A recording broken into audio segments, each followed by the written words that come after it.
Amen.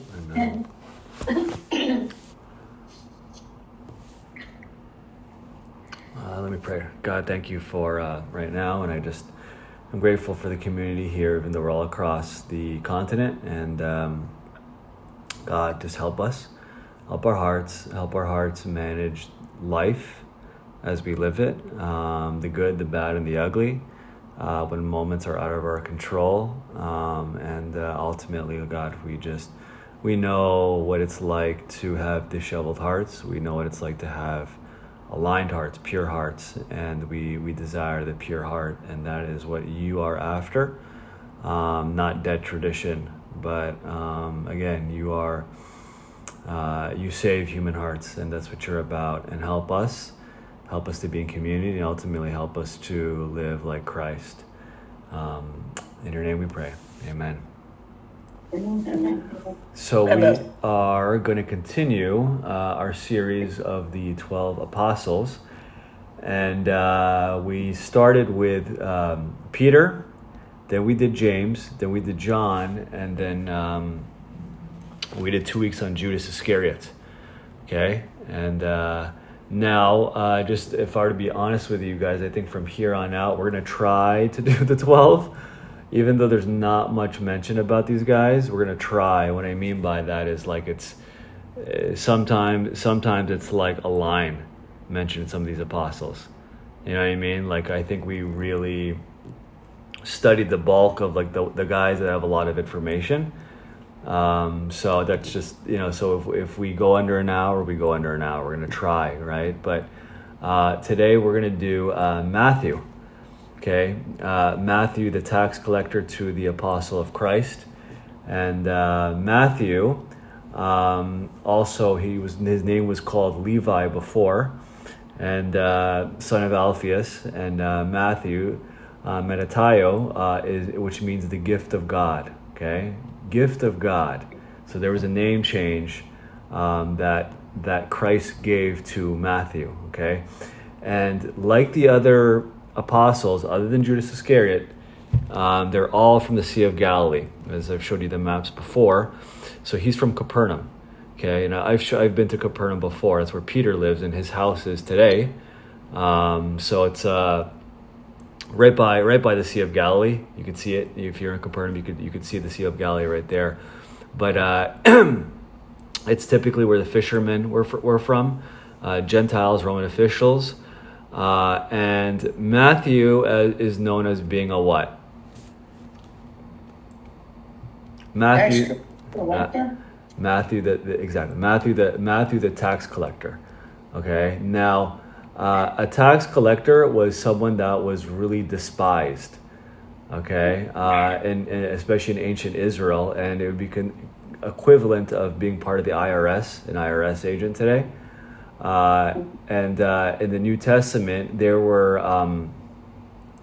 again a tax collector, but again they were despised based upon the integrity that they typically had. Okay, so let me read to you some passages of it was known, like whenever it had its own category as far as unworthiness. They had their own category as far as sinfulness. So it was always the sinners and the sinners and tax collectors, right? It was always the tax collectors or the sinners. Like they had their own category. Okay, why does he eat with tax collectors and sinners? The Pharisee said to Jesus in Mark chapter 2. Okay, so he also said in Matthew 18:17. Treat them as you would a pagan or a tax collector. Okay, so this is Jesus in Matthew 18. Remember, it's where Jesus talks about the list of when you discipline someone. So if someone is caught in sin, what do? You go and tell him. Okay, if he doesn't listen, what do? You take 2 or 3 witnesses, and you go and tell him. If he doesn't respond accordingly, what do? You bring it to the church. Okay? In the Baptist church, they read your name out, right, publicly, right? Just churches have their own way of interpreting that you bring into the church. Okay, some churches do it privately. The Catholic Church excommunicates you, right? There's always some form of difference, but it's what Jesus says. You treat them like a what? A pagan. This is the words of Jesus, or a tax collector, right? Sorry guys, I'm gonna. Someone's calling in my. I know what. Hold on. There you go. Sorry. You treat them like a pagan, or a tax collector. Again, there's something very specific like that Jesus has when it comes to that category. Now, when it came to the Roman system of taxation, there were several taxes. Okay, there was the grain tax. So if you had grain, there'd be 1/10 of grain that you had to contribute to the Roman Empire. So remember, this was under Roman leadership, under Roman rule. Okay, during Pax Romana. So if you see a map of the Roman Empire, the further they spread, again, they had to tax their citizens, tax the people. Okay, so if there was grain, they taxed them. They also had to tax 1/5 of their fruit. There's also called the poll tax. Okay, a set amount paid for each adult. Okay, and then there was the income tax, and that was roughly 1% of your annual income. Okay, in addition, there's always some sense of a tax. Okay, I'm just joking around here, but it's kind of true.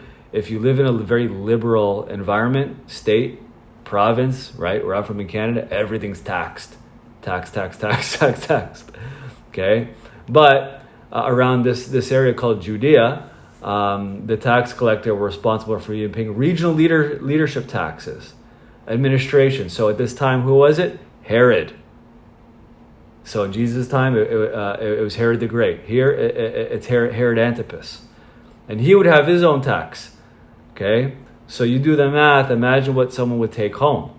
Okay, on top of that, now, a tax collector, the reason why they were despised was because there was an oppressive taxation. People hated paying taxes to the oppressive Roman Empire. So it's kind of some of that video I sent. I know that there was a swear word. I apologize for that in that clip of Rome. That's a film, or that's a series on Netflix about the Teutoburg Forest during Augustus's reign, where the Roman legions came and they were slaughtered by the Germanic tribes. But it's a series on that. But it shows you in that 3-minute or 2-minute clip of them coming in there, like the Romans, and you can just see like they came in there under the leadership of Caesar Augustus to tax the people. And they're like, we've already given you stuff before. I know, but again, and you can see the despise, the attitude that the Germanic people had towards the Romans when they were being taxed. And that's essentially why they didn't like tax collectors. Okay? On top of that, remember, in that clip, that was a Roman. That was a legion that was taxing them. Okay, but now imagine this: there were Jewish, there were Jewish tax collectors, and they were the worst. Okay, if you live in the Levant, if you were a Jew, okay, because you were an ultimate collaborator. Okay, you collaborated with the Roman Empire. Okay, remember we talked about Judas Iscariot and the Sicarii tribe, right? And they would kill collaborators. Right? If you were even a high priest, they would kill. As long as you collaborated with the Roman Empire and you were a position of power, they would kill you. Okay? So the tax collector, they were perceived, the Jewish they were perceived as traitors because they worked with the Roman Empire. Okay? Corruption. They often collected more tax, especially when it came to other forms of leadership, because they could mix stuff up on the spot. Okay, kind of like the mafia, right? They would, right? And all of a sudden they could make something up. Hey, where's your monthly rent, right? And sometimes they had the power to do that. Okay, and this led to a sense of wealth and isolation. So they'd become obviously more wealthier than the other Jews, but again, they're taking the money, but they're working on behalf of the Roman Empire. Okay, so again, it was a general, in every form of category, and even in the religious category, the secular, they were always despised. Okay, so again, Matthew the tax collector. Okay, so Now, to be a tax collector, you had to have specific skill sets, okay? You had to be literate, okay? So you had to read. So it most likely, Matthew was one of the only apostles that knew how to read and write because of his background as a tax collector. The other guys were fishermen. It was not necessary, okay? So even scholars, if you read, like, you can't see this reading your Bible, but even in scholarship, if you read 1st and 2nd John, 1st and 2nd Peter, 1st Peter, it's like it flows, the Greek flows. 2nd Peter, it's rough. And what the speculation is that Peter wrote both of them, 1st and 2nd Peter, but Peter had a scribe when he wrote 1st Peter. That's why it flows. The English, or the Greek is so well put together. 2nd Peter, it's rough, right? Sounds like a teenager. And it's because it's Peter. Okay, so now you had the only sense of public education at the time for Hebrews was in Hebrew school, where you had to learn the alphabet, where you had to read, you had to learn the alphabet, reading and writing. So if you were a tax collector, you had to learn multiple languages. You had to learn Latin, you had to learn Greek, you had to learn Hebrew, and you had to learn Aramaic. Okay, kind of like in that video, you have to learn all the language because you're going around, you're knocking on doors and you're taxing people. You're giving them the bad news. And on top of that, if you're corrupt, you can make something else on the spot too.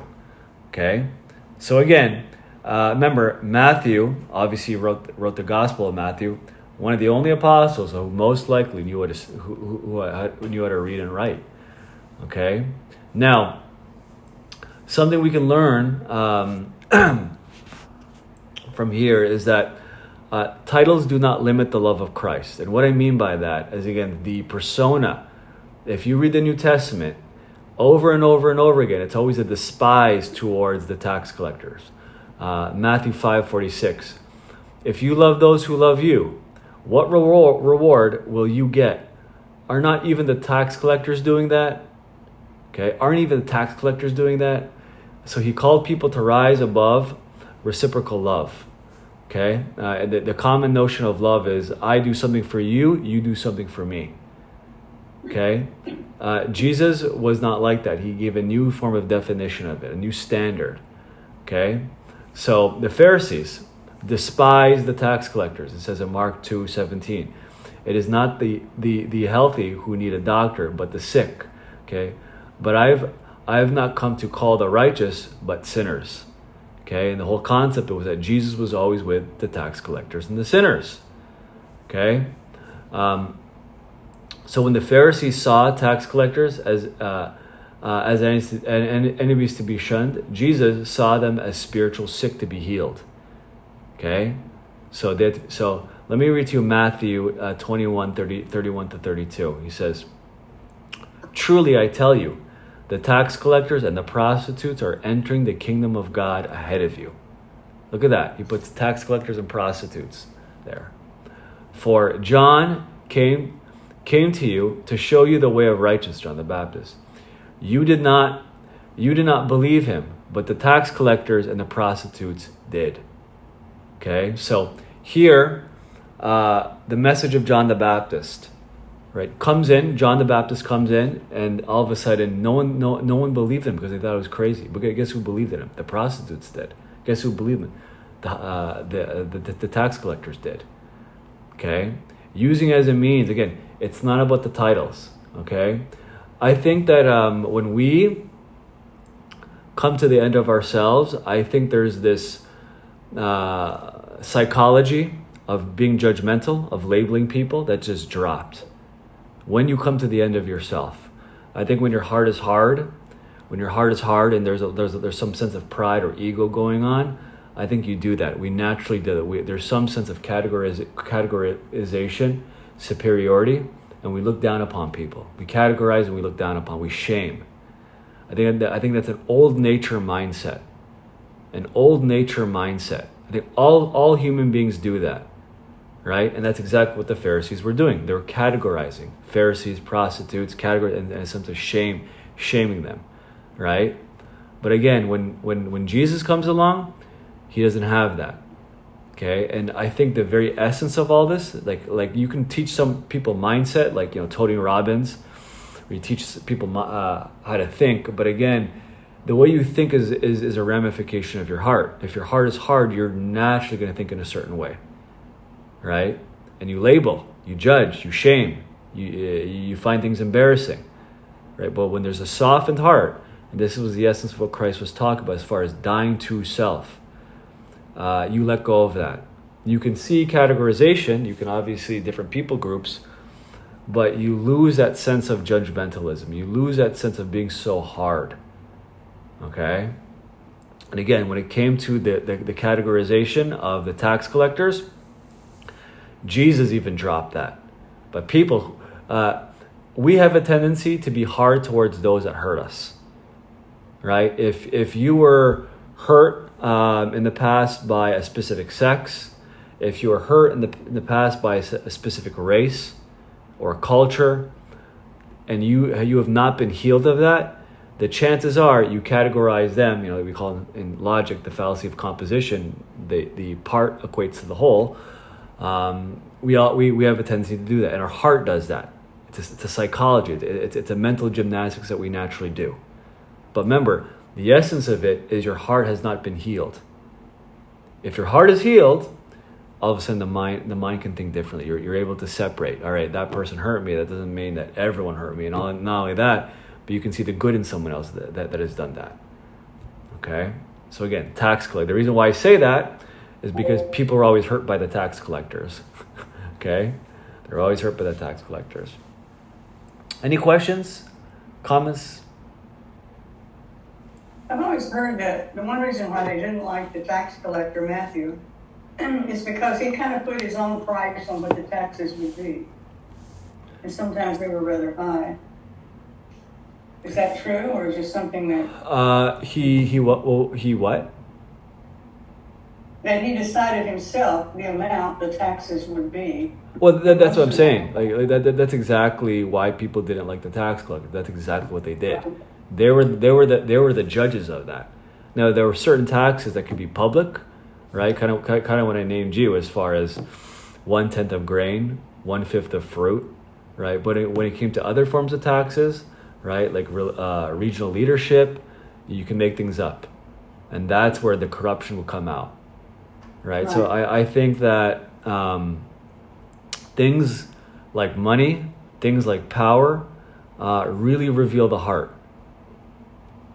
They really reveal the human heart. And that's when you have that sense of power, you do that because it shows greed, right? It shows greed inside someone's heart, right? If they have the power, they're going to do that. So, yeah, so I have no evidence of that as far as Matthew was doing that, but on a general look at tax collectors, that's exactly what they did. That's why they were despised, because they like to call the shots as far as the percentage of taxes. You see that? So... But again, like we have to ask, like, we talked about Judas. How come Jesus didn't call Matthew to be in charge of the money bag? He was a tax collector. He was way more educated than Judas was, right? We have no answer, but chances are he probably trusted Judas at the time, when he started, or they did, and they probably thought Matthew's gonna gyp us, right? Because he's a tax collector. Let's give it to someone else, probably Judas. So that's speculative, by the way. So yeah, speculative.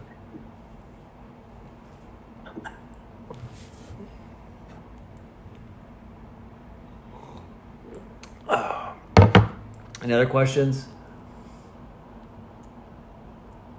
Yeah, you said something. I'm doing a book on hate right now. I'm listening to it while I walk. And he basically said what you just said. There's, because we're sinning us. Of course, he doesn't call it sin, but they were dishonest. We're dishonest. There's things about us. And one thing that he says in Hayes' book that you're familiar with, they do all this control to test.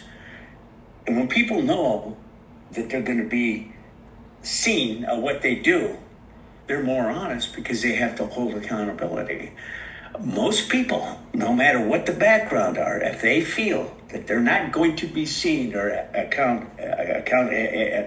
accountability for it, they cheat and they steal and exaggerate. That's human nature. And that's basically what you said. Yeah. And I think that's true in all of us. I think we all have our priorities in life. We all have our motivations in life. Like you're saying, it's like, the new Christian, the tax collectors and the prostitutes, they believe because they don't have a whole history of learning all that stuff. But, what I'm saying, and I think you're saying that, let me ask you if you're saying that goes along with Christians too, correct? Yeah. It's all of us. Right. We still possess the same nature, right? Right. There's a new nature that you put on, but that's practical. It's not magical, right? It's possible to have a new nature and all of a sudden fall away. It's just this real life, right? On a practical level, right? So Colossians, Ephesians, where Paul says take off the old, put on the new, right? But it's practical. So, yeah, that's all of us. We all have that old nature. So, all right. Let's. So this is the upbringing. This is the profession of Matthew the tax collector. Now, he was called by Jesus specifically. Okay, he was called by Christ specifically. Let's all go to Matthew chapter 9. Matthew chapter 9. And can someone read verses 9 to 13? Matthew chapter 9, verses 9 to 13.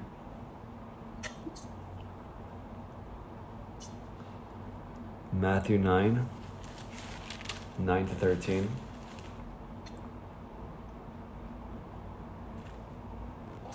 As Jesus went on from there, let me make sure I'm right. Yeah. As Jesus went on from there, he saw a man named Matthew sitting at the tax collector's booth.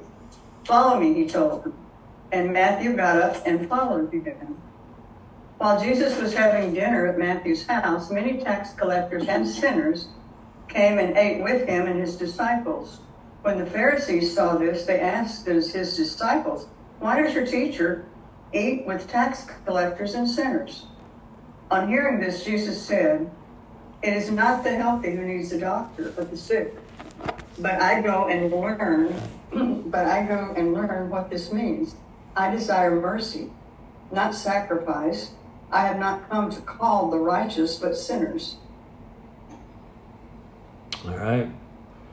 So here is the call. This is the call of Matthew, okay, to follow him. Look at verse 9.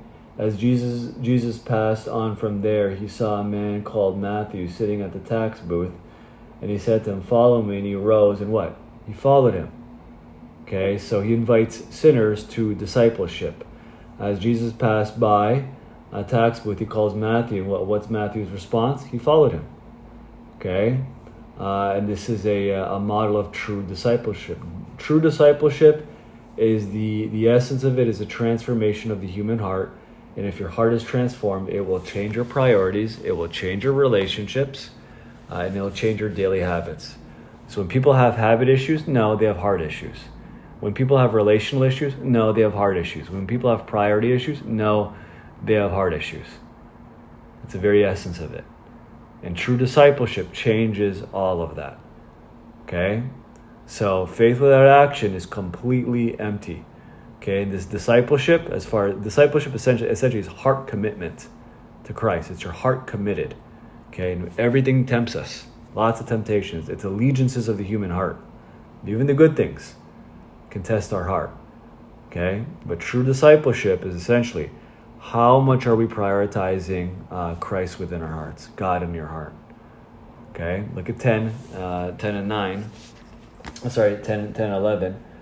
And Jesus reclined at the table in the house, and behold, many tax collectors and sinners, see again, tax collectors and sinners, came and were reclining with him and his disciples.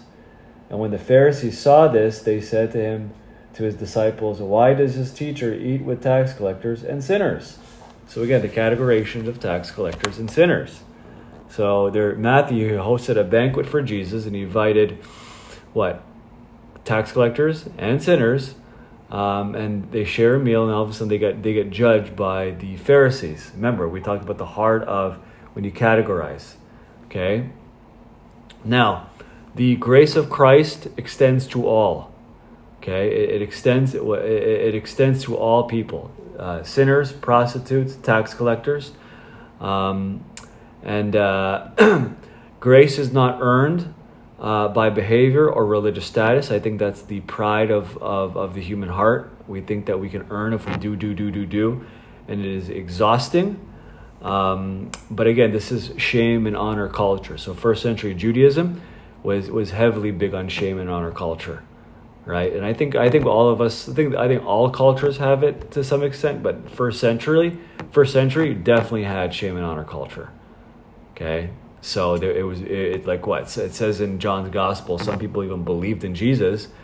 They believed that they knew he was the Messiah, but because of fear of the religious leaders, they want to be put out of the temple. Why? Shame. It grips people. People commit suicide because of shame, right? Look at the Japanese culture, right? Commit suicide because of shame, right? If you're unworthy to carry on that last name, right? So again, it's definitely in different cultures, but definitely within first century Judaism. Okay, so brokenness and pride makes you work. Okay, so when you have brokenness, when you're a broken person, and you have pride inside of you, meaning you know your brokenness, but instead of coming to Christ, you take it upon yourself. It leads to work. It brings about work. I need to do this. I need to do that. Look at Judas, right? Brokenness. He knew what he did was wrong, right? But he instead of laying it at the cross, ironically, his decision brought about that. He takes it upon himself, leads to his own demise and death. Brokenness and humility leans into God. We acknowledge we cannot do it upon ourselves. Okay, remember, this grace, it's given to all. Okay, the sinner, the tax collector, the prostitute, everyone. Okay. Also, it shows that the grace of Christ has radical inclusion here. Okay. So in the ancient world, sharing a meal symbolized deep fellowship and acceptance. Okay? So Jesus eating with tax collectors and sinners, it shocked the religious leaders. Okay? It kind of shifted their cultural lens. Okay? His table for fellowship, it foreshadowed inclusion in God's kingdom. Kind of look in the book of Revelation. Every tongue, nation, tribe, etc. Okay, so again, the essence of it is radical inclusion. It's bringing in the broken. If all of us were to be pressed, there's a sense of brokenness that we all have. Okay, and that's where Christ invites us. That's where Christ invites you. Okay, so Christians are called to create space at their tables, homes, friendships, communities, and this is what we call hospitality. Okay, it doesn't mean you approve their sin, their sin, but you accept them as far as their brokenness, where they're at. Okay. Question: what does hospitality look like in the 21st century with this concept of radical inclusion? What does hospitality look like?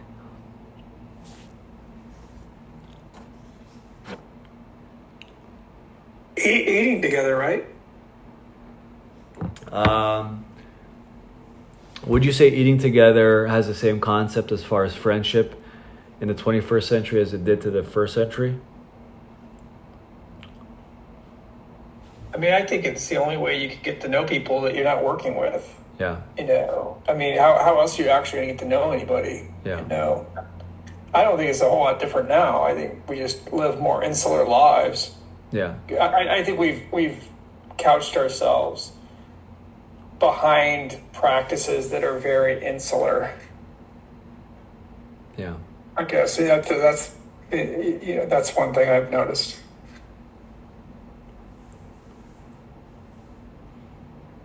how does a church, how does church hospitality look like in the 21st century?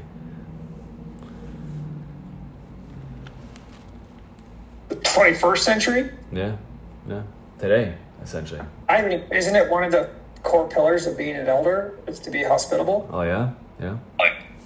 And how often do you see an elder board going, "Hey, when's the last time you had people over to your house?" True. Just somebody who's like run off the street, or widows, all that kind of stuff. I don't think we have really high standards for. We don't have the correct standards, I think, for what should be in balance in a person, perhaps, that run our churches. And I'm not throwing mud on anybody in particular, but that's kind of what I've noticed. And I say that because I actually have a pastor friend who now is a realtor, but he practices the art of hospitality. Francis Schaeffer and Edith Schaeffer practiced the art of hospitality with teenagers. They'd sleep in the hallways because they had nowhere to go put them because so many kids had come to their house. Yeah. Where is that now? I don't see it. Well, I say that. And that's love. Like, it's true love and courage, actually, in our culture. I say that because I think we're definitely divided as a Western nation, as Western civilization. Like, we're very divided. We can see it. You can see like all the division, right? But what does hospitality, Christian hospitality, look like in this environment? Right? Can the Christian MAGA person invite a progressive purpled hair liberal into their house and just talk, or vice versa? Can the LGBTQ inclusion pastor invite the MAGA supporter or Christian nationalist? Right? Is that possible? Can they work together to help someone that's broken, that's objectively broken? Right? And the reason why I'm putting categories is because we're reading categories. We're reading sinners. We're reading tax collectors. We're reading prostitutes. So again, what does that look like? And to be honest, this is, again, I'm not trying to get political. I think this is the heart, like when people think like this is the heart of the pro-illegal migration camp, right? When people support, when they're against ICE and all that, like I think people view it as compassion, as far as kind of like this right here, right? I don't get all political as far as like, taking a text and making it, into politics. But again, I think a lot of people think like this, right? But again, I'm not bringing it to politics, but I want to ask in the church, what does that look like, right? So, Danny? Yeah, as a matter of fact, in the book that I'm listening to that you're familiar with, he talks about that. And I thought about that a lot today, matter of fact. Yeah. You know what? I understand loving people where they're at. Okay, I understand God's grace and everything else. How much do you give I'm not talking about 7 times 70. I'm saying, how much can we go ahead and give to people that are killing themselves? Okay, you're talking about giving them, money because they're disabled. They're disabled because they're meth addicts and practicing alcoholics. Yeah. Well, eventually you got to have somebody accountable, or else we are paying to kill these people. So where does the divide go? You know what I mean? I mean, how much do you let people into your house? You go ahead and say, I love you. You come to our church here, and we have meals together. On the same token, eventually, when are these people going to be held accountable if they're killing themselves? Yeah. So Well, what's the balance here? Yeah, and there, I believe there is a fine line, right? Like sometimes the word, compassion or conclusion, all that, it could be used as a means to destroy something good. So there is a fine line, right? Well, I think stay away from unilateral laws, like unilateralism. Like, stay away from saying I never gave money to street beggars. Yeah. Like, and I for a period of time I didn't. Like, I didn't care. I got automatically no, because I steer away from that too. If someone feels moved to give, great. If they don't, fine. Like, they have. I don't know, man. If you feel moved to let someone stay in your house, I've let it. And I'm not tooting my own horn. I had a homeless friend, and he needed a shower, so I let him use my hotel shower room. I just grabbed my wallet and let him use the hotel room, and I went downstairs and got coffee. I mean, just steer away from. It depends on who you are or what's going on in your life. Like, you may not be as risk comfortable as other people, but I will say that if nobody's doing this stuff, that's not good. That means it's like we're throwing it on the state as an institution to take care of people. And it's probably why we see so much mental illness and just depression. Yeah. There's manifold depression across the board for the marginalized people in this culture. I don't know. Those are just thoughts, man. Maybe I'm rambling too much. Sorry.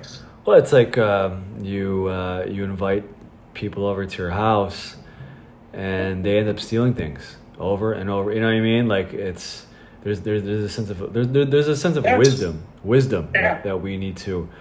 But again, like, I don't know. I don't want to use an illustration or a story as a means of like a standard. Like, this is how I don't know if you guys know Mully. Have you heard of Mully?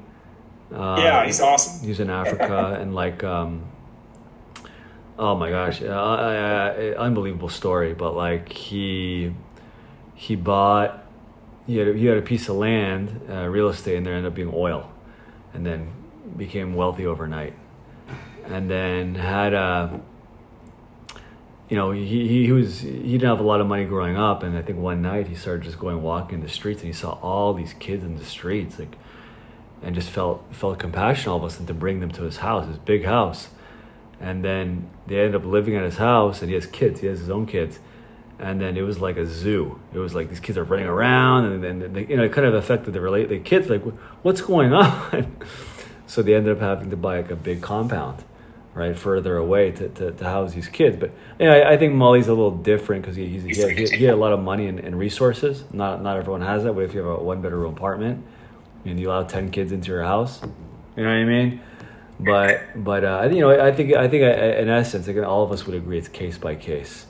Like, none of us are saying like, allow 20 kids into 1 bedroom or whatnot. But like, at the same time, what you're saying, Peter, is I think compassion fatigue is real. And compassion fatigue is like where you do have a good heart at one point of serving people, of being open to people. You get burned.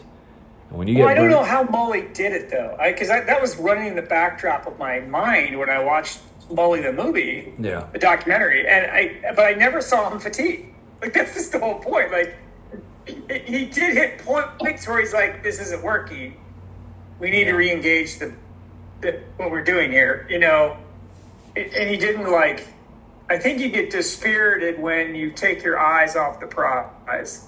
I don't know. Looking at it from a different perspective too, is like, where are the Mullys in our own culture? Yeah. His scale to that kind of scale, like, I don't know. That's just kind of what but you're right. Like, I think that we have to address our own fatigue, which is real because we have a corporal reality to our life that can get exhausted easily. I have a friend who adopted a Chinese boy. He already had 4 children, and the boy was severely autistic, and he was Chinese and didn't speak like English. And the Chinese government does this, and it dumps through adoption programs, it dumps their kids on the United States and Western cultures because they just want to get rid of them because the Chinese view them as a problem. And it was so overwhelming for my friend.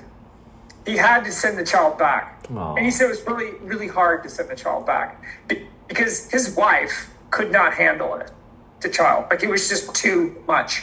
And the adoption agency It's a 1 star out of 5 now. I mean, my friend isn't the type of guy to give up easily, but it was just too much. His heart got in front of his mind, and in a way, he let something into his house as a father that he shouldn't have let into his house.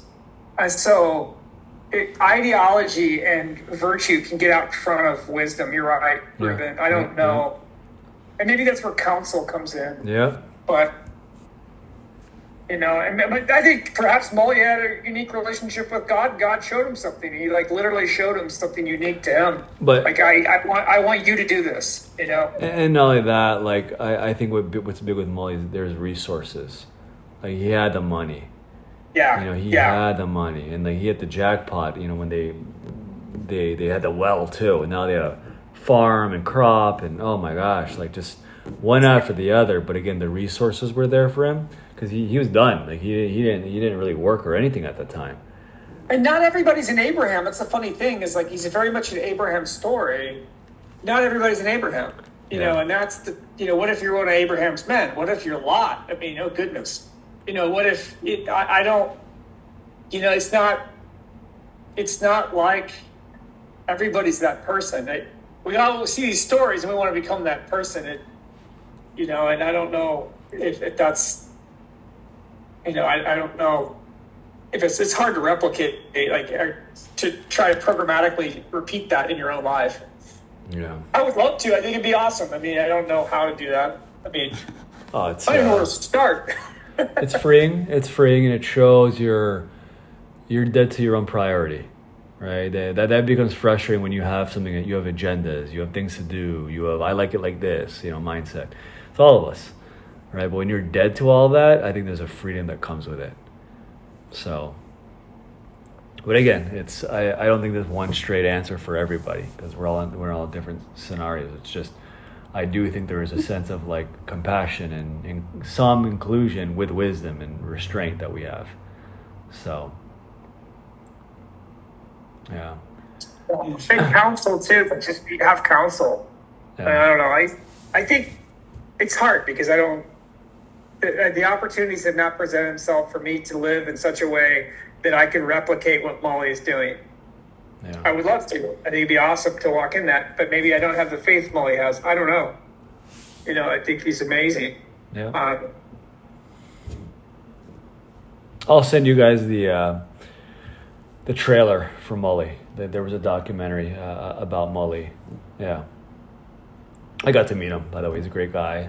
Just like he is in reality. Or sorry, just like he is in the videos. Yeah, so. In most cases, correct me if I'm wrong, I'm basically talking about alcoholism and addiction and people sign in the street or do a lot of time in jail. To get in recovery, you can't continue to do what you've been doing, all right? I used to help people at my old house in L.A. I haven't done as much up here, but I'd take guys, I'd say, okay, you go to AA meetings with me, I'll give you a job, and I'll give you a place to stay. Okay, but if you get high and you don't want to do it, and you got this and that, then I'll see you later. Yeah. Some guys got sober. Guys were legitimate. The other guys didn't, and the ones that didn't are dead. Yeah. Okay, they stayed in their disease. And they didn't know, I say, hey, man, you're doing this, you're doing that. And, hey, test, I had a couple guys, matter of fact, said, hey, smell my breath, I hadn't been drinking. Well, they were shooting heroin. Yeah. Okay. Smell my breath. I'm a goody, Danny. They're both dead. Yeah. Okay. But there are guys that were sincere about their sobriety, that kept to the rules. They loved having a room because they were living in their station wagon. They didn't mind going to AA meetings because they stayed sober. You stay sober if you're practicing an alcoholic. Your body likes it. It's a nice life sober. You know what I mean? And there's blessings. You have a spiritual foundation, or you go in that direction wherever you go. So, I believe in helping people.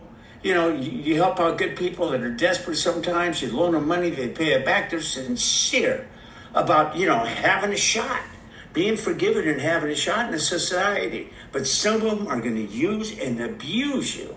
The convicts are going to do it. They're going to take not all the convicts, so don't get me wrong, they're going to take you and see you as a sign of weakness, and they're going to abuse it as far as they can. You're right. I mean, like that your spirit in the moment, I think, and God collecting the wisdom that you've experienced, all that, you can intervene as an agent for or against it. You know what I mean? Twice now, I don't mean to interrupt you, Dan, I'm sorry, but I mean, I'm just trying to counter the impulse to not do something. Because twice I've seen whole families in a van, living in a van because they have no house. A whole family, little children. Sure. And I didn't do anything. Yeah. And so that speaks to me. I'm not going to let that happen again. You know what I mean? I've seen it twice because I tour the country a lot. And poverty seems to be growing in the lower class. So it's like, it's getting worse. You know, these are little children. And yeah, maybe their dad has an alcoholic. I don't know. Maybe he's not. Maybe he's just down on his luck. He just doesn't know how to apply for social services. I don't know. I mean, you know, as much as I could have applauded some more conservative policies, it's you know, it's still going to be, there's going to be marginalized people that don't have stuff, you know, that God is presenting these good works, these opportunities for good works if we're smart enough to see them. And if we don't, then we're passing up a child to give the child water. You know, it's like, that's a big problem. Like, we're missing opportunities to serve God. That's a bigger threat to the Christian, I think. And some of those are not shut up. Some of the homeless people I saw I don't know. It's just where I'm right. Some of these people were educated. What's that? One lady, she says she's educated. It was two paychecks. They were over their skis and, you know, their house payment. They bought too much. And she goes, hey, I have this kind of degree. I have this. Actually, you know, I'm homeless. I got kicked out of the place. They were foreclosing on me. You know, heck yes, I want some help. You know, this type of thing. That is too.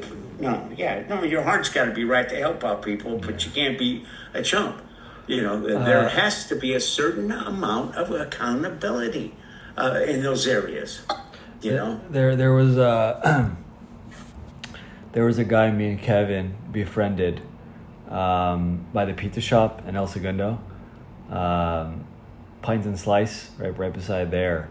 And he was a veteran and nice guy, very nice guy. And we thought of bringing him into the church on Thursday Bible studies. And I waited on it, like let him know about the place and food and all that. And then saw him the next week on drugs, like just angry, violent, cussing out loud. And then I'm kind of glad I didn't really bring him into the church, right? Imagine him in the office with you guys, you know, like a young, you know, former veteran that's just angry and, you know, explosive. There's wisdom there, right? So you can help him, but would you invite him into your home, like, you know, with your kids and all? I don't know. So yeah, that's tough, and he might be feeding the problem too by giving him money. yeah. So. yeah. For a veteran, for instance, there's a lot of help out there for veterans. There really, really, really is. You know, and sometimes you lead them.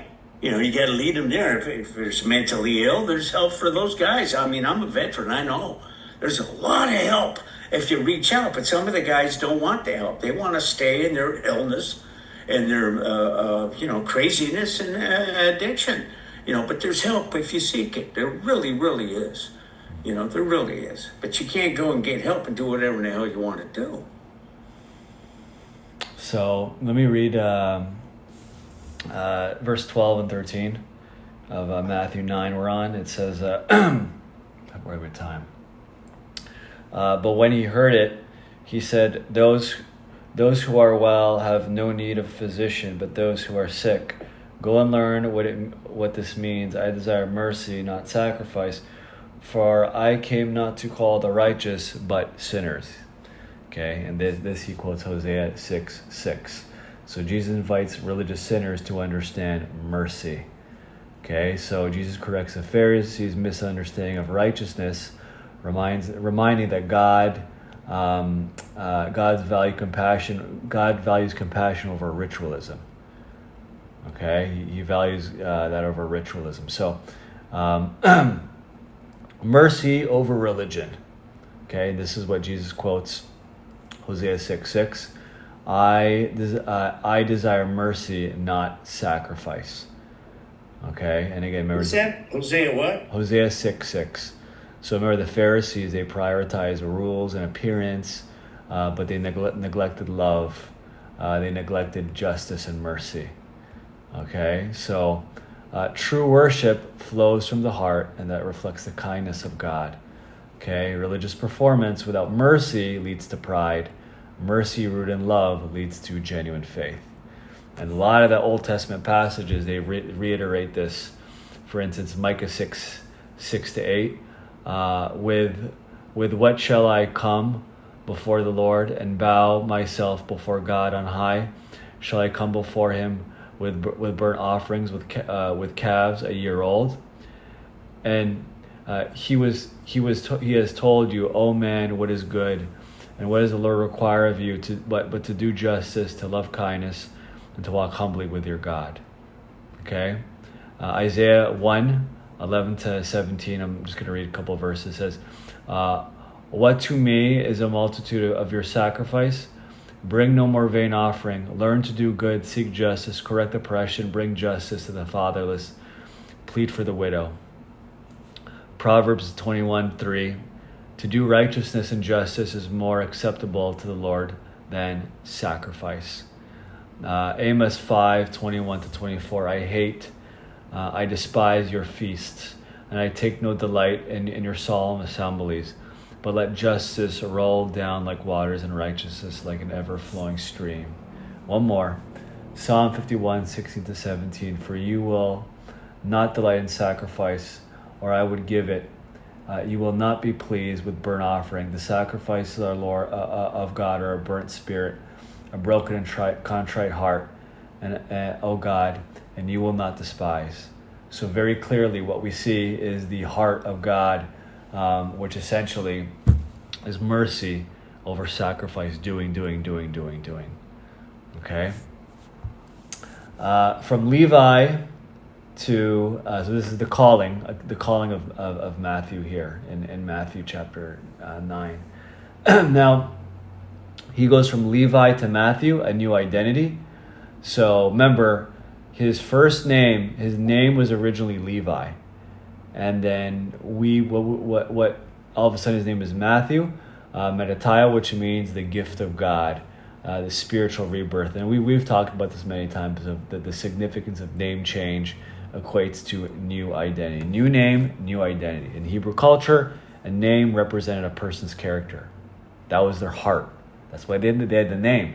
And when there was a name change, the symbolism was their heart shifted.